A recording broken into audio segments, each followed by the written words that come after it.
I made a contract with the Mourning star. In other words, I made a deal with the devil. No, I don't mean it metaphorically, or really literally either. It's complicated. The star did exist, but he didn't take the form of a monster. No, it also didn't take the form of a man either. It was, like the name suggests, a star. I remember, all those years ago, looking up into the night sky. The vastness of the black was awe-inspiring. But it wasn't just the black expanse or the white shines. But if you really strain your eyes, you can see thousands of dots and space clouds of the Milky Way. That expanse of nothingness lights up into a garden of stars. Just by looking up in the night sky, billions of them meet your eyes. And, after millions and billions of light years, those stray rays of light travel across the universe into your eyes. That's why I think I was chosen. I don't know which star it was. There were so many of them in the sky. I just remember closing my eyes one day, in the morning of a cold winter season. I'd looked onto that dawn, stars still as clear as midnight. The sun was still an hour or so from even raising up slightly. I'd closed my eyes and simply wished upon a star. I want to be happy. The wish comforted me. I felt warm in that moment. The cold brush of the morning air seemed to boil away, leaving me in a cocoon of warmth. No words were spoken, but he was there, the morning star. He never truly spoke to me, but I understood all of his desires instantly. "Hello there," he had said. "How are you on this fine morning?" "Fine," I remember asking. "You'd like to be happy?" he asked. "Yeah, it'd be nice." "What if I could make that happen?" I paused, my gaze unfocused on the horizon. His soft whispers were so melodic, so soothing. I agreed. "Let's make a deal, a contract.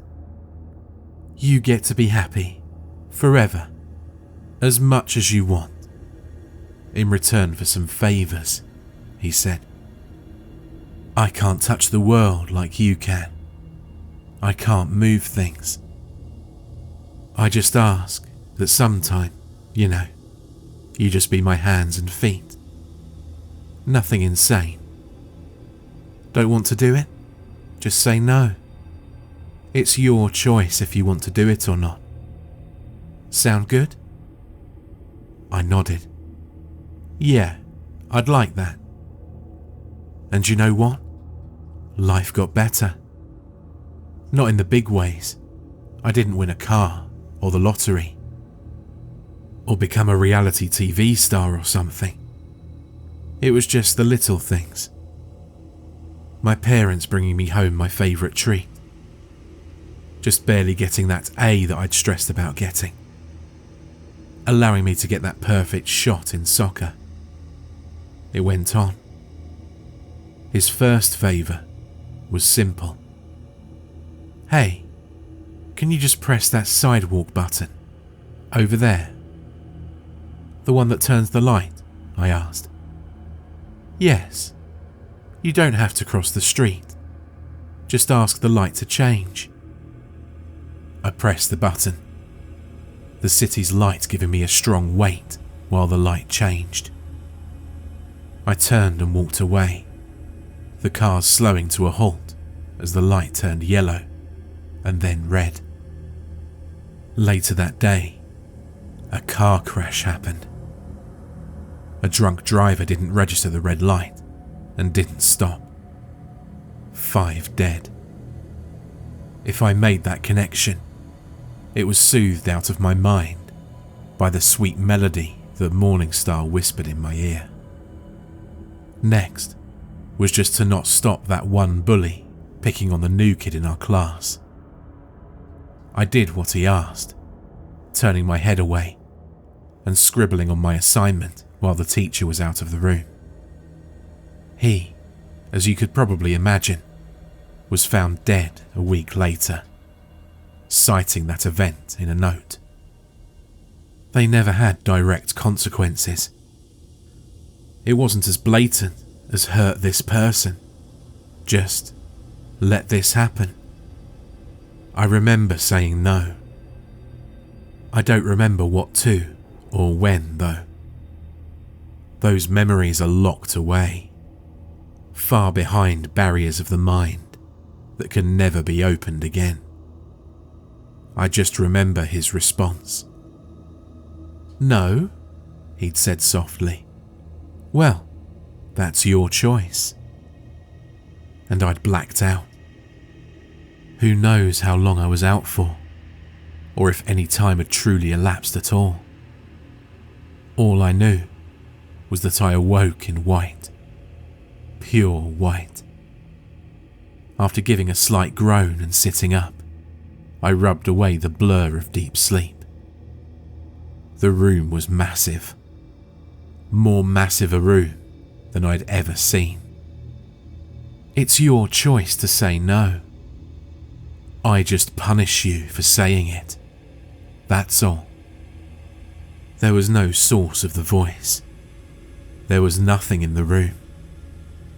For at least an hour, I walked around the massive bunker or asylum type room, trying to find something of interest. Maybe reach one of the walls, as far as they were. I froze. The room. It felt different. I couldn't register it at first, but something had changed. The walls, once a pure white, were perhaps now closer to the colour of chalk. Once so far away, they might have been closer. The room just didn't feel as expansive as it once was. I swallowed harshly, looking back and forth throughout the room, my hands running along the ground. It felt smooth, but I couldn't identify the material on that alone. Scratching at the back of my neck, I stood, blinking twice. The aura was changing. That chalk colour. Did it darken to a dirty white? These walls. I recall them being so much wider than before. It almost felt like several houses could fit inside the room, but now it felt like it would be a tight fit. My heartbeat quickened slightly. The warmth that I'd felt for years was gone. The comfort that the star provided had left me. For the first time in as long as I could remember, I felt cold. The hairs stood on the back of my neck, a slight shiver crossing my skin. My breath formed a wisp in front of me, only barely visible against the now lightest of greys. Why did it feel like perhaps only the first floor of my house could fit now? Was it just me, or were the walls getting closer? No, that wasn't it. I was close enough now to walk to the wall. It wasn't moving. My hand pressed against the smooth, cold, quartz-like material. Not a single bit of pressure meeting my palm. There was no movement there. I turned and blinked, shivering, grabbing my elbows to stay warm. My joints locked. The walls were now a grey colour. There was no denying it. I'd walked maybe 20 feet to the wall, but now the centre of the room was only 10 away. The walls were closing in. Adrenaline hit my system, my shivering growing more violent with every minute. Why? Why were they closing in? I'm touching them right now. They aren't moving. What's going on? There's got to be a way out. Where's the door in this place? I blinked. The walls ever closer and ever darker. My chest tightened with realization. With every moment I succumbed to darkness, the walls crept closer. My eyelids, despite how heavy and dry they felt, could not close. I wasn't allowed to blink. I hit my clenched fists against the wall, letting out my first scream. Let me out! God damn it, let me out! I hit my head against the wall in frustration, my eyes closing but for a moment. The space was now a dark grey, and only the size of a room. There was nowhere to go. I couldn't move anywhere. With my heart thumping so loud I felt it in my ears, I paced around the room, running my hands along the wall. My eyes threatened to burn with tears, my breathing completely ragged. And I blinked, trying to fight back the water that welled inside. A black room met my eyes. So dark, I couldn't see the hand in front of my face. I let out a yell of horror, feeling around me for the wall. I only needed to take a step to the left and right to feel the cold smoothness. It was freezing. I could feel the water that leaked down my cheek freeze against the soft flesh. My limbs violently shaking in the frozen dark. The literal liquid of my eye was threatening to turn to ice. It hurt. It hurt so much. I did everything I could. Hold my eyelid open, scratch away at the ice, but nothing worked. My eyelid slid down. I could feel the wall. It hit me suddenly, curling my body into a ball. There was no room to do anything. I was trapped in a box that was only big enough for a soccer ball. My lungs were burning with my screams. I scratched at the walls. My fingernails chipped away and bloodied.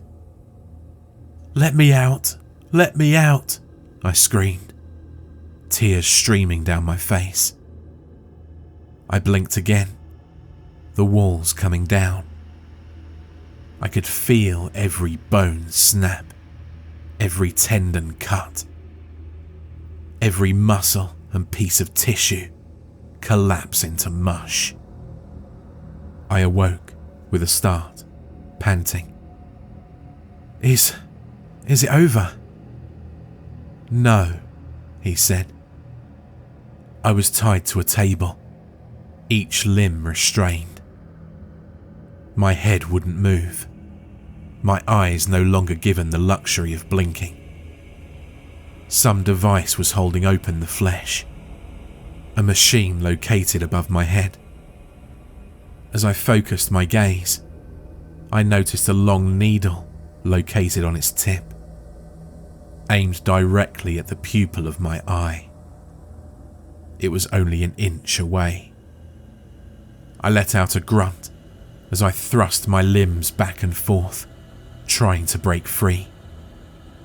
Please no, I shouted. Release them, he said. Cages, hidden by the darkness, slowly opened. Mobs of spiders, roaches and rats shot from the cage, scurrying across my body. I let out a cry as every rat claw poked my flesh as they crawled on me. Every spider and roach creeping across my stomach or legs. No, I said.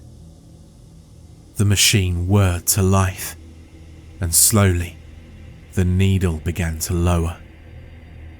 I recommend you look the needle dead on. It's more painful if it doesn't go straight into the pupil. A lot more painful. I let out a shrill scream, twitching and shaking in my restraints. The insects crawled up to my chest, biting down as their hairy legs tickled the exposed flesh. I tried to look down at the mess of rodents and insects, but the restraint hardly gave me that.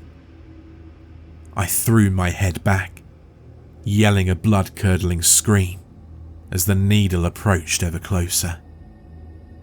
In a moment, I'd gone from wishing I never blinked again to wanting to clench my eyes shut harder than anything else in the world. I screamed for help in vain, the insects sinking their mandibles and fangs into my flesh. The needle couldn't be more than an inch away, some source of light causing it to glow ever so slightly. "No, please, please," I shouted, shaking against the metal. "Look at the needle," he said. "Just let me go," I cried, a spider crawling up my chin and biting into my lower lip. I opened my mouth to yell in pain, causing the spider to fall inside. "Look at the needle," he said, his voice growing more tense. I continued to scream for help as the rat's clawed toes scratched and sliced into my skin. "Look at the needle. Look at it. Please," I shouted, flickering my eye towards it. The needle slowly sinking into the gelatin-like substance of my eye. It squished, blood filling my vision, and my throat burned with my cries of terror. It never ended.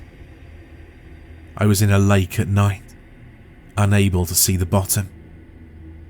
No matter how far I swam, I'd never reach shore. Yet by the moment, I grew more tired. The water grew more acidic, and that slimy presence that rubbed against my foot occurred more and more. It didn't even kill me. It would just nibble at my toes while I grew more exhausted by the minute, until eventually I couldn't keep my head above the water. I'd sunken below, my lungs screaming for air. I remember gripping my throat, my consciousness thumping against my skull as it faded, and only then was I given the sweet embrace of a massacre as the beast tore me apart. Or, perhaps, performing a maze in the dark. The roar of a Minotaur-esque beast off in the distance is more damning. Or perhaps being pushed off a building, only to have the floor that you hit shatter away as you fell, never letting you know which ground flying towards you was the real one. Until, of course, you hit it. You didn't splat. That doesn't happen in real life. No, you bounce. Your bones are crushed, and your flesh is reduced to mush. Then, you're left to bleed to death. I just remember waking up in the psych ward, a therapist at my side. I'd been here for 2 months now. Life was finally returning back to normal. I suppose the Mourning Star just gave up on me. The place was lovely. The people were nice, and every day I'd order my own meal. Snack time was filled with chocolate pudding, provided you eat some grapes to stay somewhat on the healthy side. I never asked about my past. I'd just rest on that nice couch, glancing over at the kind doctor as he softly spoke to me. His voice the shade of gold that you only get after smoking a pack of cigarettes for 40 years. "Are you happy?" he asked. Here? I chuckled. I'll be happy anywhere, as long as it's not there. He smiled, scribbling it down. He cleared his throat, turning his back to me and lumbering to a chair covered in a soft cloth. He pulled it off, revealing the old antique wooden chair, whose wires wrapped around the arms and sparked ever so slightly. He gave a smile, speaking with that lovely soft voice I knew well. Now, excuse me, but could you do me the slightest favour? For more terrifying creepypasta horror stories, check out the playlist or the video on screen.